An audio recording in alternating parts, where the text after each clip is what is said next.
Hi guys, this is my kale smoothie that I drink every morning. It's just regular kale with water.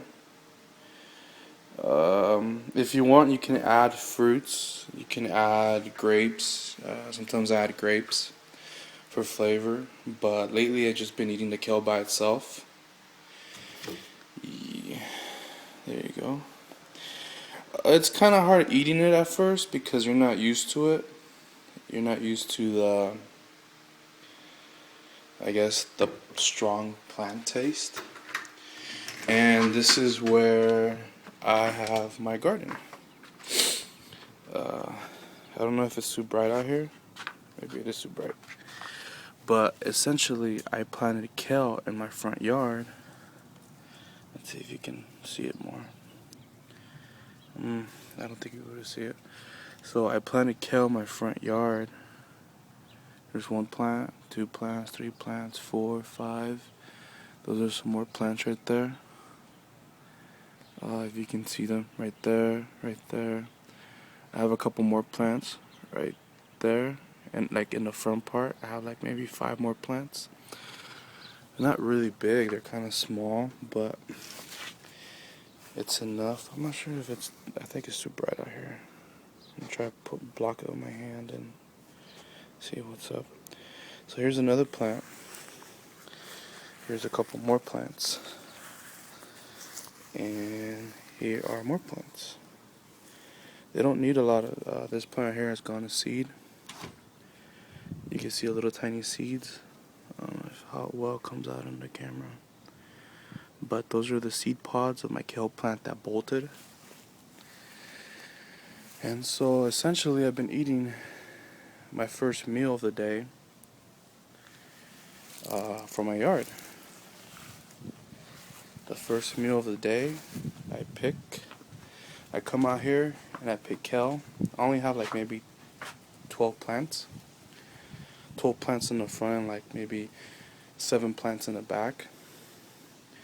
But yeah, every single morning I come out here and I pick some.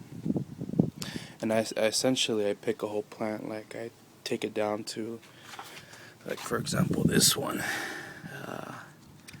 I take it down to maybe, I leave about 3 leaves on it. 3 big leaves. So I would leave maybe this one, and this one. And then I don't come back to it for maybe another 2 weeks or something like that. And in 2 weeks it's full again. It's full of leaves that I can cut again. So anyways, I take those leaves,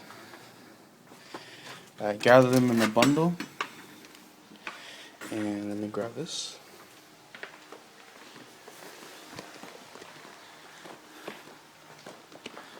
And I take him to my blender. This is my blender. I would say I'm a novice. I just started really like maybe a couple months ago. So I bought this really good blender. Before that I used to have this blender. And this blender would leave it super chunky. I would have like chunks of kale, and the blender would overheat, and the blender would stop working, and I would have chunks of kale in it, and it was, I don't know, it was kind of rough to eat. It was more like, it was really thick. It was not that nice. So anyways, I invested some more money and I bought this blender from Walmart. Oster, I'm not sure what number it is. But anyways, I bought it from Walmart. It was like $50. It was one of the most expensive ones they had. I think there was like one more expensive one. But I bought it for $50, and I got a 2-year warranty. So even if it breaks down in the next 2 years, I just take it back and get another one. I got the extended warranty for like $5 more. And what I like about this blender is that, give me a second. Okay, I unscrew this because I only have one hand. But this blender, okay. What I like about this blender is that it has 6 blades on it. And I actually went in with the file and I sharpened each individual blade to make it extra sharp. I mean, it was already sharp, but I wanted it extra sharp so I can cut through the kale. And can you see? Yeah, right here. That's good. And so it essentially has 6 blades on it. And what that does is it cuts the kale down super fast. You just put it in, turn it on high. You turn it on. Now it's on. You turn it on high and turn it back off. And in a couple seconds, it's chopped up everything. Whereas the old blender, the white one I showed you previously, it would take a long time. It would take a very, very long time. So this is a good investment. I don't have the money to buy a juicer, which is like a couple $100, so I just bought a better blender. And it works the same, and besides, a lot of the good stuff is in the fiber. I read something like maybe half the nutrients are in the fiber. Because if you think about it logically, you can't, squeeze something and not leave any nutrients behind. So this has all the fiber in it. This has the pulp, everything. And if you put enough water in it, you can't even taste it. It's like drinking water. You can barely feel the thickness of it. I'm just putting this one back. And you can barely feel the thickness of it. So let's see what else. Yeah, this is me harvesting kale from my yard. I used to buy kale from the store.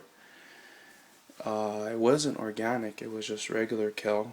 And every morning I would make a kale smoothie, and I noticed I started feeling better. I started feeling better and better. And so what I decided to do was to grow my own kale. I don't have the money to buy organics. I don't know how much organic kale was. I went down to Whole Foods once, and it was like $4 for a bushel of kale. So that's way out of my budget. So I grew my own kale, and I don't use any pesticides, no fertilizer, nothing. I just put it in the ground, and I water it, and I get kale. And it's very easy to grow. Very, very easy to grow. It's one of the easiest things I've ever grown. So yeah, every morning my first meal of the day is a kale smoothie. This one right here is this kale smoothie. I don't eat this all day. I eat it just in the morning. So I would recommend, if you're just starting out, you can just try in the morning. The first meal of the day can be kale smoothie. And that's it for my video. Thank you for watching.